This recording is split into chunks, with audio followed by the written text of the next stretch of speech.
मुलं लैंगिकदृष्ट्या सक्रिय होण्याआधी आपण मुलींना व मुलांना human papilloma vaccine cervical cancer vaccine आपण देऊ शकतो.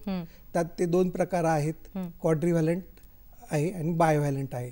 क्वाड्रिव्हॅलंट लस दिली तर त्या मुलाचं सर्वायकल कॅन्सर व ब्रेस्ट कॅन्सरपासून प्रोटेक्शन होतं. आणि त्याचा एक फायदा आहे की आता अर्बन सिटीजमध्ये जे सर्वायकल कॅन्सरचं प्रमाण खूप वाढलं आहे व सर्वायकल कॅन्सरनी होणाऱ्या डेथचं प्रमाण खूप वाढलं आहे, तर ते आपल्याला आळा घालण्यासाठी त्याचा फायदा होईल की आपण आपल्या मुलांना पण आपण लस द्यायची आणि मुलींना पण द्यायची. तर ती साधारणतः मुलींना 9 वर्षाच्या नंतर द्यायची. ती 0, 1 महिन्याच्या गॅपनी आणि 6 महिन्याच्या गॅपनी.